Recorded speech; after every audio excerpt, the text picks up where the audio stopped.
Para ministrar a segunda palestra intitulada A Reforma Trabalhista, Justificativas e Efeitos, convido a doutora Eleonora Bordini Coca.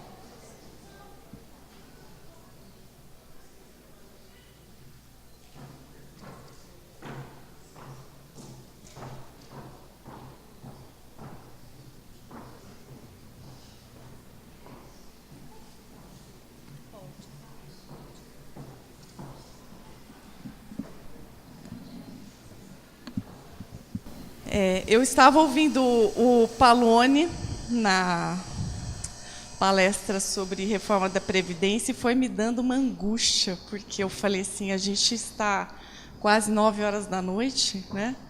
E eu vou falar da reforma trabalhista. Em geral, a gente tenta achar algo positivo, né? No final da nossa palestra. Eu vou dizer logo no início. Semana passada eu estava em São Paulo, num curso na Escola Paulista de Magistratura, e foi uma palestra muito dura de um professor, de um sociólogo. E foi difícil do começo ao fim. No final, alguém falou assim, mas escuta, não tem esperança? Ele falou, olha, eu vou citar um caso que aconteceu na Islândia, e os senhores podem pesquisar depois na internet. A Islândia, em 2008, os bancos quebraram. A Islândia é um país muito pequeno, 350 mil habitantes, 4 bancos, e os bancos quebraram por conta de dívidas, de uma gestão ruim de dívidas, e eles deviam para bancos da Inglaterra, para bancos franceses, e a Inglaterra fez uma pressão muito grande, e a Islândia chegou à seguinte conclusão: para saldar aquela dívida, eles precisavam que a população, durante, parece que 15 anos, pagasse todo mês uma quantia, um valor. Seria um imposto criado para pagar aquela dívida, né? E a Islândia, essa proposta foi aprovada pelo Congresso e o presidente da Islândia não sancionou. E, ao não sancionar, a lei perdeu a validade. Fizeram novamente a lei e ele não sancionou. Isso por uma pressão popular muito grande. As pessoas foram às ruas para pedir que ele não sancionasse aquela lei. Os economistas diziam que a Islândia ia quebrar, que a Islândia viraria um país de uma pobreza, que a Islândia não tinha alternativa. E, no entanto, hoje nós sabemos que a Islândia não quebrou. A Islândia conseguiu sobreviver. O que eu acho muito difícil no momento que nós passamos é que parece que nós só temos uma porta, parece que nós só temos uma saída, e não querem escutar as outras saídas ou as outras propostas. Portanto, o que eu gostaria de dizer é que nós precisamos ter esperança, sim, de que as coisas vão melhorar. Né? A reforma, não sei se a da Previdência vai passar, é mais difícil do que a trabalhista, porque a Previdência exige um quórum qualificado, por se tratar de emenda constitucional, a trabalhista não. Né? Mas eu tenho esperança, sim, que nós estamos num momento em que o pêndulo um dia vai voltar, porque não existe um mal que dure para sempre, não é verdade? Então, vamos lá falar da reforma trabalhista. Eu vou dividir a minha fala em 3 momentos, porque a reforma trabalhista ela é mais complexa, porque ela é mais extensa e, às vezes, nem tão compreensível, apesar de, agora, a sociedade estar um pouco mais consciente do que está sendo discutido a respeito dos direitos trabalhistas, né, do que querem retirar de direitos trabalhistas. Né? Eu vou dividir em 3 momentos que são cronológicos para que a gente entenda o ponto atual da proposta. Bom, o primeiro ato, eu diria que eu situo na iniciativa do presidente da República, que no dia 22 de dezembro, ele convocou o país numa coletiva para apresentar uma proposta de reforma, e ele deu o nome a essa proposta, entre aspas, de belíssimo presente de Natal. Bom, cabe lembrar que, na verdade, ele queria presentear os trabalhadores com uma medida provisória, né? Mas foi sensato. Imaginou que a medida provisória teria muito mais resistência, porque a medida provisória já vira lei a partir do momento que ela é publicada. Então, ele mandou como projeto. Né? Lá na cerimônia do lançamento, mais duas falas eu preciso destacar. A do ministro do Trabalho, Ronaldo Nogueira, que disse: não existe divisão, entre aspas, não existe divisão de classe no Brasil. Todos são brasileiros. O presidente do Tribunal Superior do Trabalho, o ministro Ives Gandra, ele também falou algo bem interessante. Ele disse que Temer, abro aspas, marcou um golaço com a proposta. Bom, isso tudo, gente, aconteceu no dia 22 de dezembro de 2016. E o que acontecia em 2016 fora o impeachment, né? Isso a gente não vai falar, como disse o Paloni. Mas a Justiça do Trabalho, ela sofreu um corte no orçamento brutal. Um corte muito severo, 30% do custeio e 90% em investimentos. Aí os senhores podem pensar, todas as instituições sofreram esse corte? Não, só a Justiça do Trabalho. Nessa proporção, tão somente a Justiça do Trabalho. Tá? E o relator, à época, ele é ministro da Saúde hoje, Ricardo Barros, ele disse... Bom, há um vídeo dele na internet, eu recomendo que os senhores assistam um dia aqui, lá no domingo, se estiverem na frente do Google, né? Deem um Google, ministro Ricardo Barros, Justiça do Trabalho. Tem um vídeo dele que ele diz que ele tem alergia à Justiça do Trabalho. Né? Bom, para justificar o corte, veja, uma pessoa se diz, eu tenho alergia a uma instituição, faz um corte totalmente arbitrário, diferenciado em relação a outras instituições, e qual é a justificativa para o corte? Abro aspas. As regras atuais estimulam a judicialização dos conflitos trabalhistas na medida em que são extremamente condescendentes com o trabalhador. Fecho aspas. O deputado ainda afirmou que a situação, abro aspas, é danosa às empresas e ao nosso desenvolvimento econômico. Nesse sentido, estamos propondo o cancelamento de despesas de maneira substancial, como forma de estimular uma reflexão sobre a necessidade e urgência de tais mudanças. Então, senhores, isso está na motivação do relator do orçamento. Por que eu estou cortando o orçamento da Justiça do Trabalho? Porque ela é muito condescendente com o trabalhador e cabe à Justiça do Trabalho fazer uma reflexão a respeito dessa forma de atuar. Bom, no dia 8 de março deste ano, já depois do golaço e do presente de Natal, mas antes do projeto ser apresentado, no dia 8 de março, os jornais estampavam a fala do presidente da Câmara, Rodrigo Maia. O que ele disse? A Justiça do Trabalho não deveria nem existir. E também criticou a timidez da reforma trabalhista. Pois bem, essa fala do Rodrigo Maia, ela já é um prenúncio do que viria. Vamos juntar as coisas, né? Cortam o orçamento da Justiça do Trabalho, a Justiça do Trabalho é tímida, a Justiça do Trabalho não deveria existir. O que viria? Que reforma viria? Bom, o tal golaço, lá do dia 22, ele alterava a legislação trabalhista mais ou menos em 5 pontos. Ele, de fato, era uma reforma, era uma mini-reforma, né? O que ele tinha de pior ali era liberar a terceirização de maneira ampla e restrita, né? Que já tinha sido liberado por uma lei recente, mas há uma divergência a respeito da interpretação, então o projeto liberava a terceirização para não ter dúvida. Ele também fixava uma multa administrativa maior para o empregador que não registrasse. Essa é a única parte boa, teoricamente. Ele estabelecia o negociado versus legislado, e eleição de representantes de empregados na empresa, e alterava algumas questões de regras processuais. Era uma proposta pequena, relativamente pequena, perto do que ela virou depois. Bom, segundo ato, o processo na Câmara dos Deputados. Bom, dia 12 de abril, o relator do projeto, o deputado Rogério Marinho, ele apresentou à sociedade o seu parecer e o substitutivo daquela reforma. Dos 5 artigos originais, o projeto agora pretende alterar mais de 100.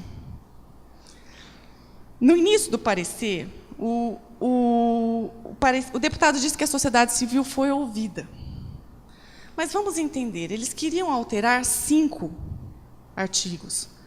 A sociedade civil foi ouvida, os ministros do TST, o Procurador-Geral do Trabalho, auditores fiscais, eles foram chamados e eles atenderam a convocação. E, de muita boa-fé, eles foram ao Congresso Nacional falar desse projeto, desses 5 pontos. Né? Não imaginavam que no forno, né, tinham um bolo muito maior. Né? Então, dizer que esse projeto teve um debate amplo, na Câmara não teve, definitivamente não teve.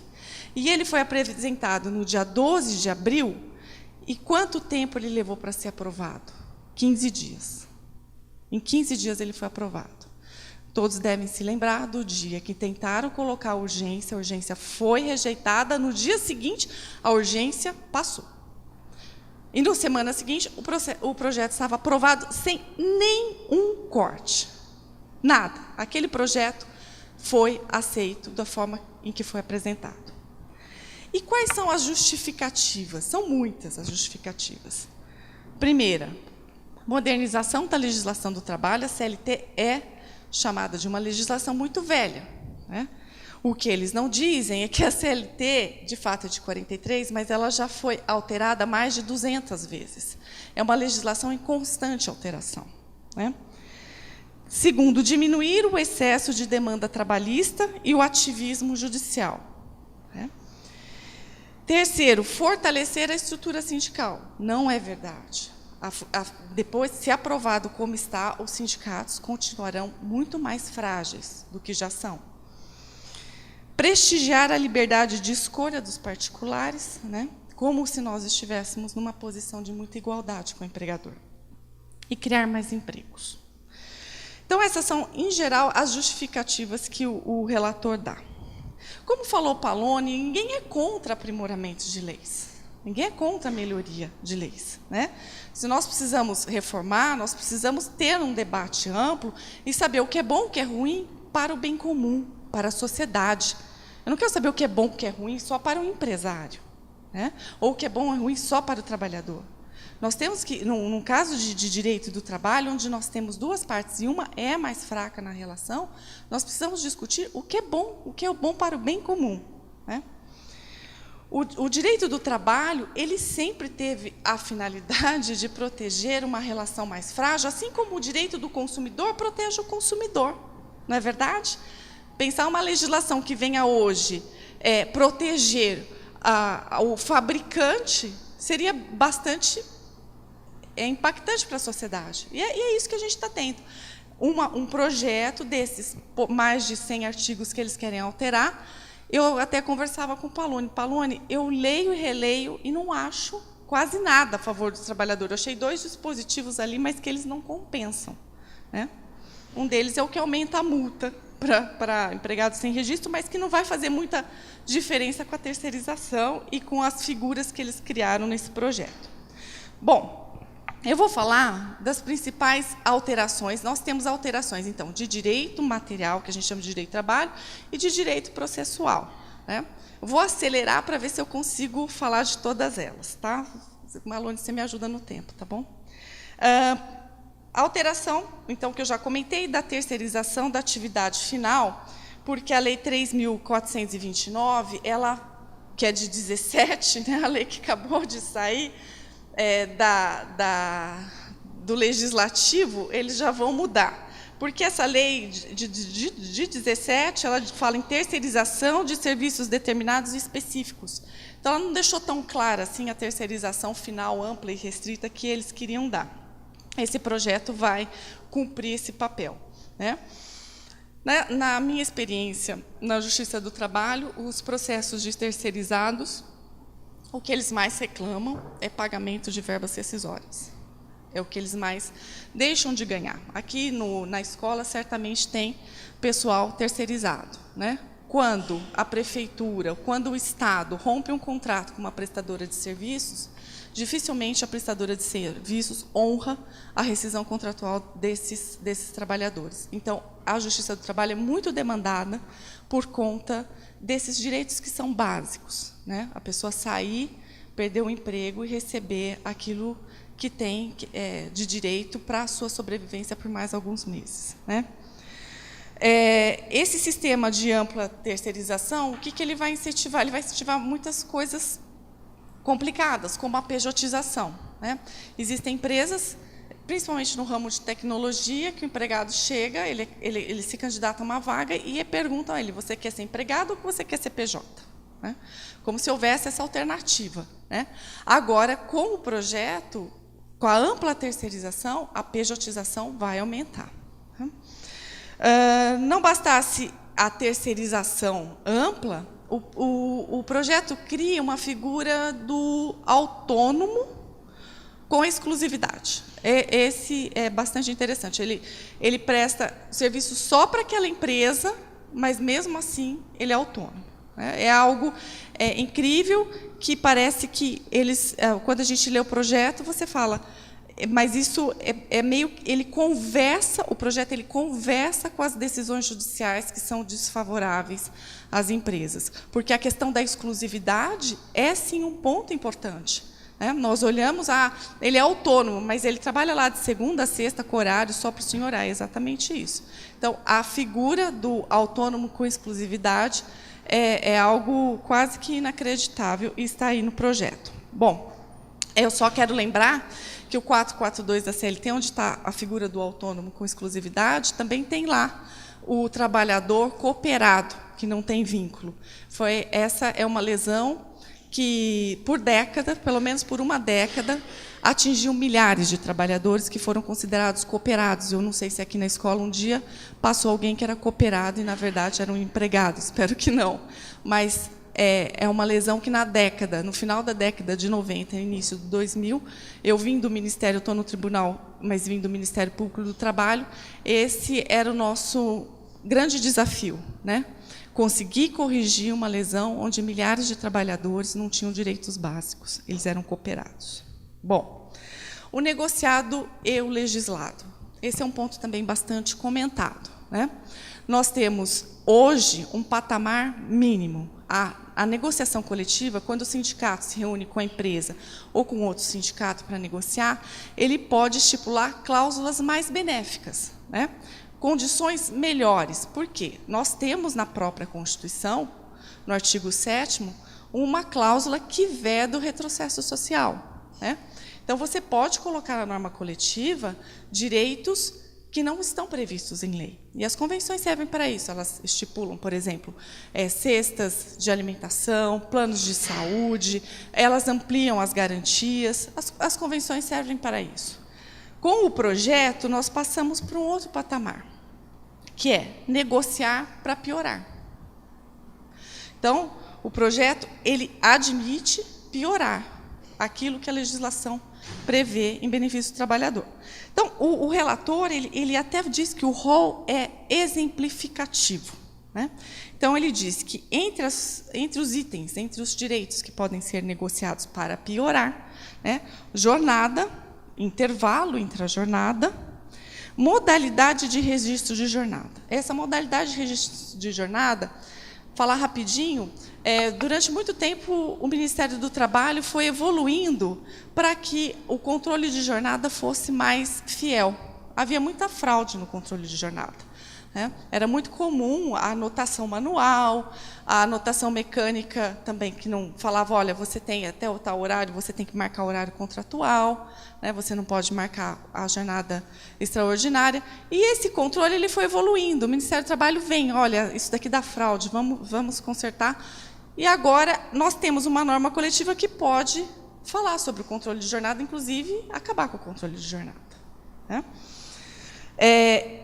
Outro ponto bastante curioso, o relator diz que a norma coletiva pode mudar o enquadramento da insalubridade.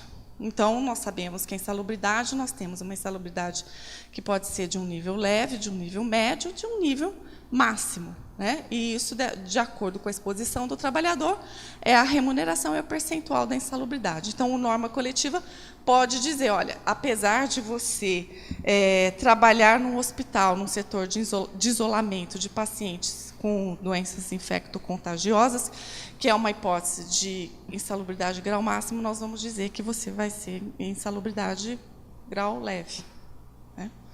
Então, esse é um outro ponto curioso e dramático do projeto, né? Essa negociação para redução de direitos já recebeu uma crítica severa da OIT, um documento que o governo brasileiro recebeu.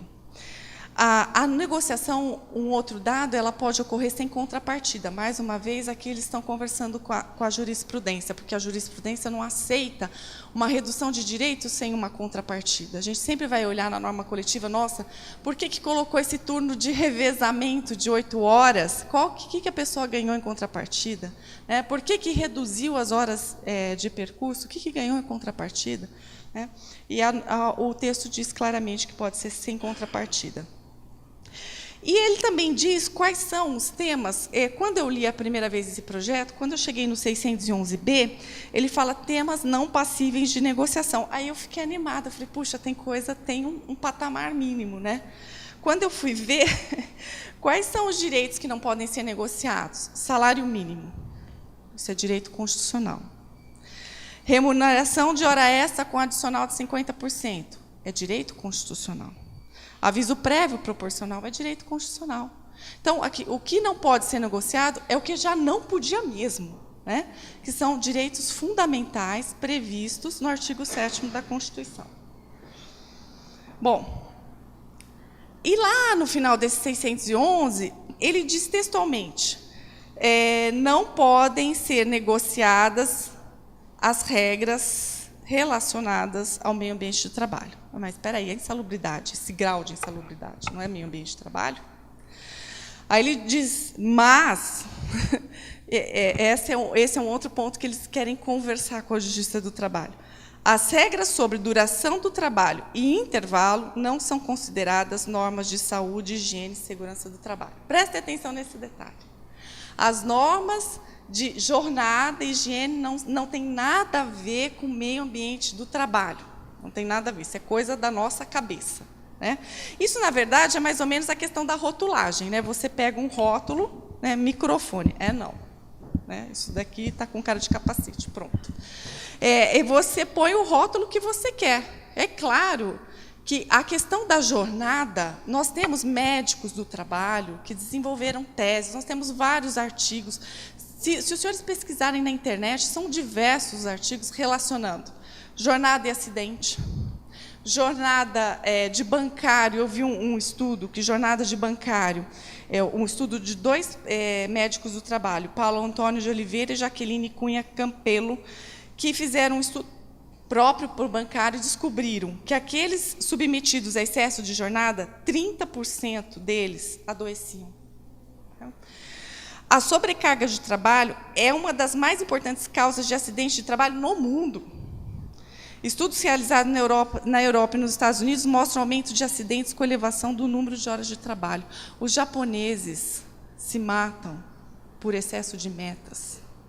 Isso basta os senhores também verificarem na internet. Nós temos muitos dados falando sobre a relação entre jornada, acidente. Os caminhoneiros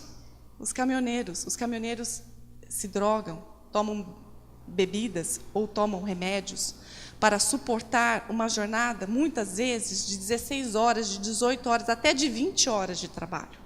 Eles colocam a própria vida em risco e a vida de todos nós. Não é verdade? Então, não tem como dizer que jornada não tem relação. Mas guardem isso, porque nós vamos voltar a esse ponto na hora do Senado. Tá? Ainda no campo da flexibilização da jornada, não só pela norma coletiva, mas também individual. O empregado pode estabelecer diretamente com o empregador uma jornada de 12 horas por 36 de descanso, que é uma jornada praticada muito por vigilantes e o pessoal da saúde, né? E com uma curiosidade, até sem intervalo. Individualmente, ele pode estabelecer isso, né? Hoje, uma jornada 12 por 36 precisa ser negociada e nunca se admitirá, no nosso ordenamento de hoje, uma jornada de 12 horas sem intervalo. O projeto ainda da nova redação a um artigo da CLT, tem um artigo chamado 62, quer dizer, o artigo número 62, que ele estabelece duas exceções à questão da jornada, né? Existem somente duas exceções, duas categorias que ficam fora do direito à jornada, que são os gerentes com cargo de gestão mesmo. Aquele gerente, por exemplo, no banco, é só o gerente geral da agência, né? É aquela pessoa que tem poder, que tem subordinados, que tem uma parcela de comando que o empregador delega para ele. Esse gerente ele está excluído da jornada de 8 horas. E a outra categoria são aquelas pessoas que trabalham externamente e cujo o controle de jornada é impossível. É muito difícil você encontrar essa figura, porque hoje até o motorista do caminhão, que eu mencionei, a gente consegue controlar, a empresa consegue controlar. E agora, em relação ao motorista, nem tem mais desculpa, ela tem que controlar mesmo porque é lei, né? Pois bem, eles colocaram no 62, fora da jornada de trabalho, o teletrabalho. O teletrabalho, aquela pessoa que faz login, logoff, né, que tem toda a condição de saber que horas ela entrou, que horas ela terminou, ela não vai ter direito a horas extras. Ela não vai ter controle, mas ela não vai ter direito às horas extras, né? E nessa questão do teletrabalho, tem algumas curiosidades. Por exemplo, se a pessoa for pessoalmente em reunião, trabalhar, isso não interfere, continua sendo teletrabalho. E o que é mais curioso na figura do teletrabalho é que eles transferiram para o empregado o custo da manutenção do negócio do teletrabalho, né? Hoje, o risco da atividade econômica é do empregador, né? Se você precisa de determinado equipamento para desenvolver o seu ofício, o empregador é obrigado a te dar esse equipamento. No teletrabalho, não. O empregado é obrigado a adquirir. Então, é algo que não é uma figura nova. O empregado é obrigado a adquirir o seu equipamento, tudo para a realização do teletrabalho. É a transferência do risco. E fora, devemos lembrar a questão da ergonomia. Como fica a ergonomia? O empregador ele é obrigado só a orientar. Ele orienta o trabalhador como ele tem que trabalhar e ele depois resolve como é que ele vai fazer. Bom, princípio da norma desfavorável, né? Hoje, na interpretação de uma norma coletiva, quando nós temos duas normas coletivas, então, a convenção e o acordo coletivo, nós olhamos qual é a norma que, no conjunto, é mais favorável ao trabalhador.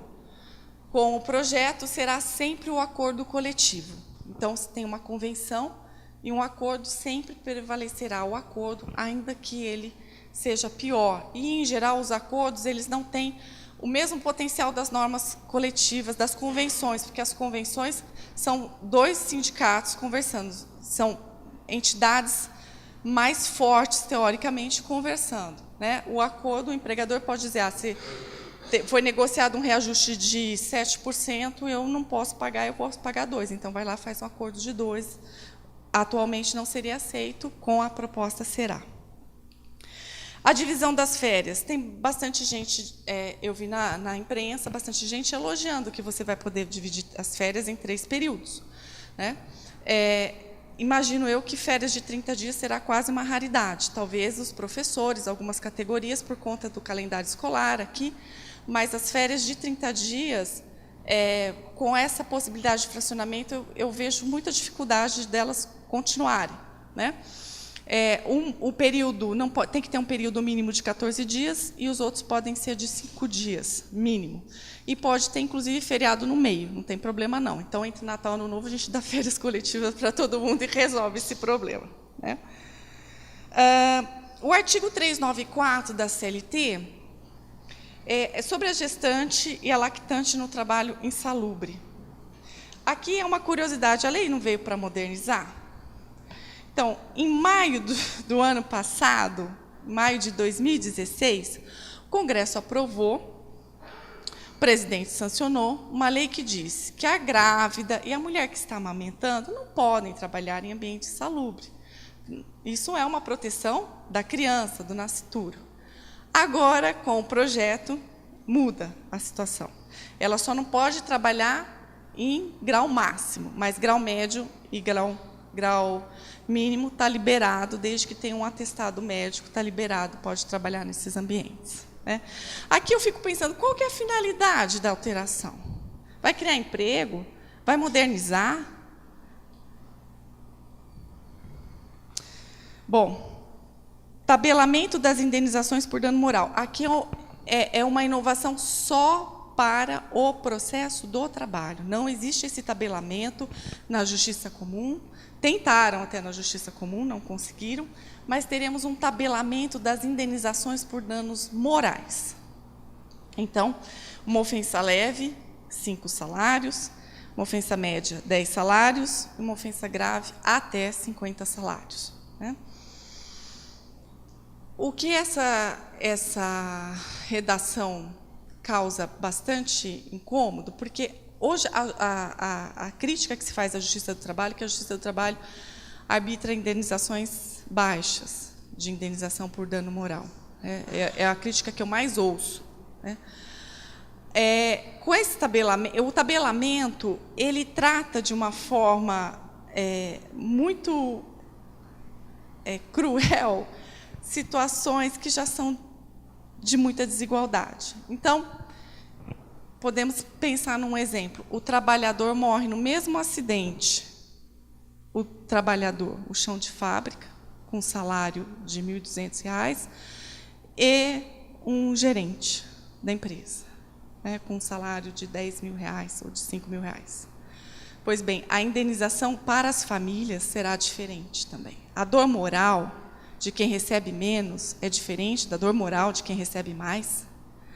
As indenizações mais altas que eu vejo na Justiça do Trabalho por danos morais são aquelas com morte. Pessoas que são eletrocutadas, pessoas que caem de alturas. As pessoas morrem, o trabalho mata, o trabalho é perigoso. Né? O empregador é obrigado a cumprir uma série de regras para evitar o risco, para evitar o dano. Mas e quando ele não faz? Então, é muito triste perceber que a gente vai ter, por exemplo, um trabalhador de um salário médio de R$ 1.200, eletrocutado, amputado, cárcere privado, trabalho escravo. Ele vai receber, no máximo, R$60 mil de indenização. O projeto cria uma figura que é o trabalhador hipersuficiente. É a pessoa que recebe 2 vezes o teto da Previdência.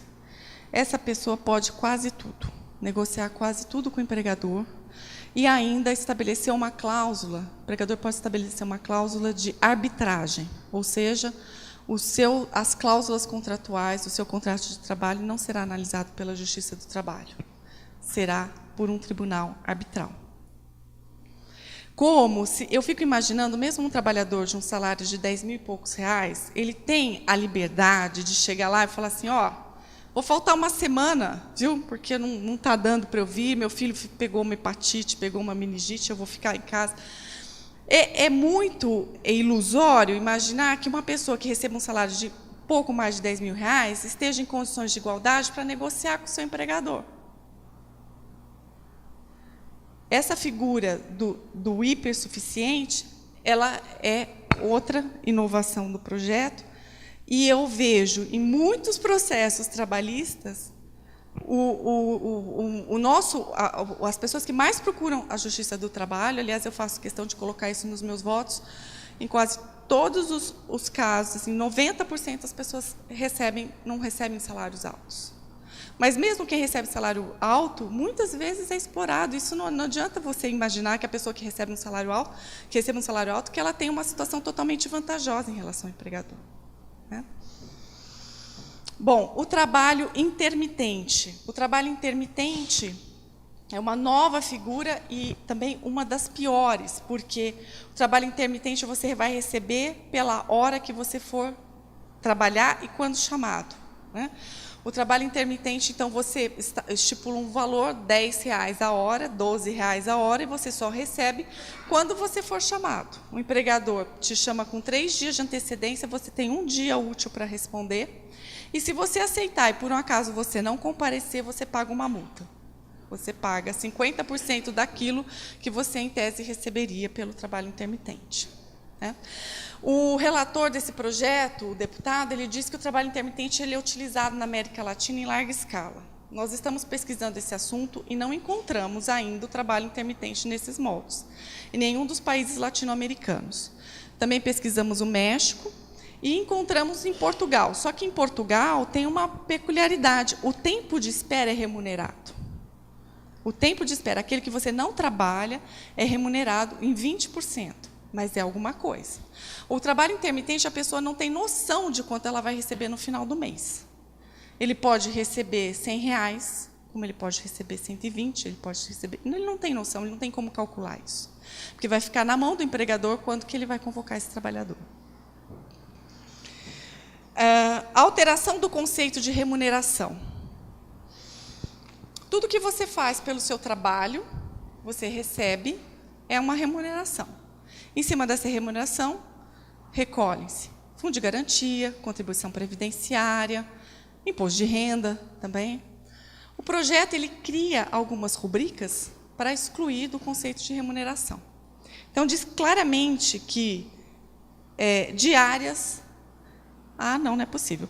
Diárias, diárias, de fato, pela atual legislação, também não consideramos remuneração. Só que as diárias, desde que elas sejam até 50%, superior a 50%, não. Né? 50% do salário. Porque qual que é o objetivo da norma? É evitar fraude. A pessoa recebe salário adicional, gratificação, né? Anuênio, quinquênio, sexta parte, tudo isso é remuneração. Né? Pelo projeto, abono, diárias, prêmios, tudo isso pode ser colocado fora da remuneração. O que vai acontecer? Nós vamos ter menos fundo de garantia, menos previdência e tudo mais. Bom, como o meu tempo está no fim, eu vou passar rapidamente as questões processuais. Nas questões processuais, vou citar algumas que eu considero bastante preocupantes. Uma é que cria jurisdição voluntária e permite uma transação extrajudicial, você pode...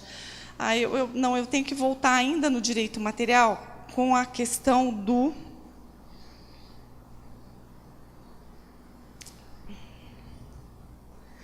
eu tenho que voltar ainda com a questão do artigo 477 da CLT, que eles permitem agora, com esse projeto, eles querem permitir a dispensa coletiva sem qualquer negociação. E a dispensa coletiva, de acordo com o entendimento fixado pelo TST, baseado na Constituição Federal, ela precisa ser negociada porque você põe 1.200 pessoas para fora de uma vez só, e essas pessoas fecham o estabelecimento, isso tem um impacto enorme na economia.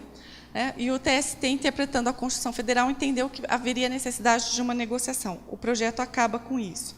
Ele também retira a assistência do sindicato na homologação da rescisão. Então, aquele momento que você vai, o sindicato confere se as parcelas estão corretas, isso não haverá mais. E, segundo o relator, não precisa, porque o trabalhador pode levar um advogado contratado por ele. Quer dizer, então, aquela assistência sindical que não é paga, vai passar, o trabalhador, se ele quiser, vai ter que chamar aquele amigo que faz direito, parente, ou então um advogado para ir lá com ele para conferir as verbas rescisórias. Né? O imposto sindical, que acaba com o imposto sindical, mas nada é colocado no lugar, muito pelo contrário, o projeto deixa bem claro que as normas coletivas não podem fixar contribuições para pessoas não sindicalizadas. O patronato diz que, os sindicatos patronais dizem que essa é uma boa medida, que eles não fazem questão do imposto sindical. Eu queria que eles não fizessem questão, na verdade, do Sistema S, porque o Sistema S remunera as empresas com o valor que recolhe na folha, e esse é o maior valor, que é o que é mais importante para as entidades patronais. Né? Então, eu estava falando das questões processuais, a criação da jurisdição voluntária e uma transação extrajudicial, ou seja, você tira da Justiça do Trabalho o conhecimento da lesão. O desrespeito à gratuidade do processo também é outra jabuticaba no processo trabalhista, porque qualquer processo, a pessoa pobre não paga perito, não paga custas, aqui vai pagar. Aqui vai pagar perito e vai pagar custas se faltar da audiência. Institui uma sucumbência recíproca, que nós não temos no processo de trabalho, agora teremos. Só que acho estranho, porque o CPC fala de 10% a 20%, e aqui é de 5% a 15%. Então, se fosse para ser, deveriam pensar no sistema geral. Execução de ofício, hoje, quando você tem um processo que ele terminou, chegou na vara, o juiz já manda calcular, já vê quanto tem que pagar, agiliza, acaba esse impulso. O juiz não faz mais nada e fica aguardando ali a iniciativa da parte. A atualização do crédito pela TR, esse é mais um ponto interessante, quando nós falamos de atualização, de modernização e etc. e tal, porque o Supremo Tribunal Federal decidiu o ano passado que a TR é inconstitucional e mandou corrigir o crédito trabalhista pelo IPCA. E vem o projeto e diz que não, nós vamos usar a TR, que é inconstitucional de acordo com o Supremo. Né? Só para os senhores terem uma ideia, TR em fevereiro de 2017 foi de 0,0302 e o IPCA 0,54. Já falei da arbitragem para os hipersuficientes, e, para mim, a maior crueldade na parte processual, para inviabilizar mesmo o processo do trabalho, está no artigo 507, que permite que empregados e empregadores, na vigência do contrato ou não, eles podem firmar um termo de quitação anual de obrigações trabalhistas perante o sindicato dos empregados da categoria.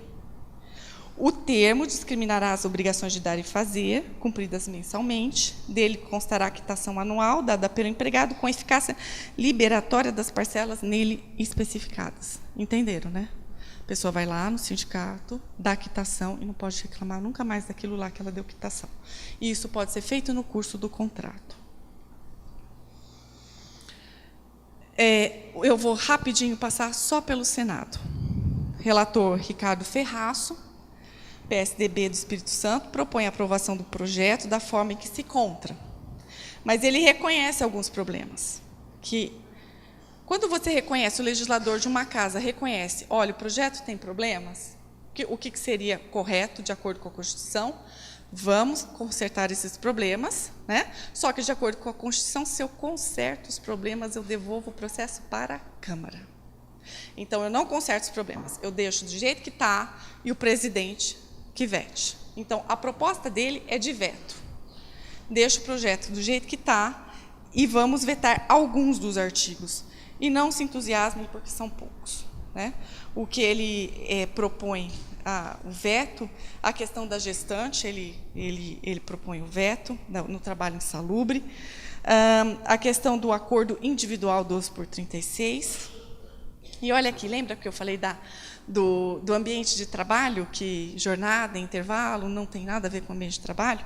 Pois é, ele propõe o veto da questão da redução do intervalo e diz assim: para o relator, precisa ser melhor analisada para não gerar precarização das condições de trabalho com consequências sobre a saúde e a segurança do trabalhador.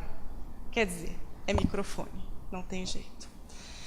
Então, senhores, eu vejo com muita preocupação o projeto. Se a luta de classes nunca deixou de existir e não vai deixar de existir numa canetada.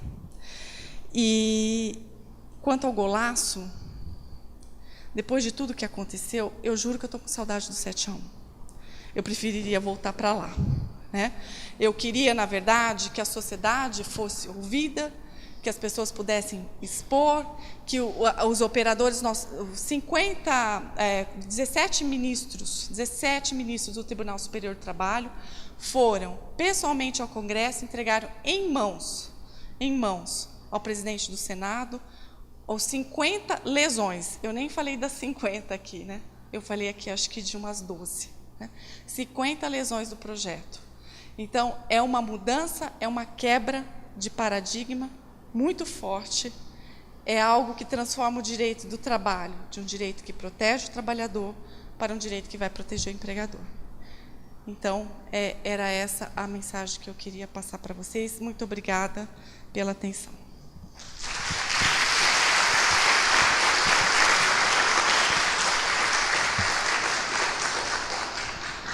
Convido a gerente da EJA de Vinhedo, senhora Elaine Ferraz, para a entrega da lembrança à palestrante.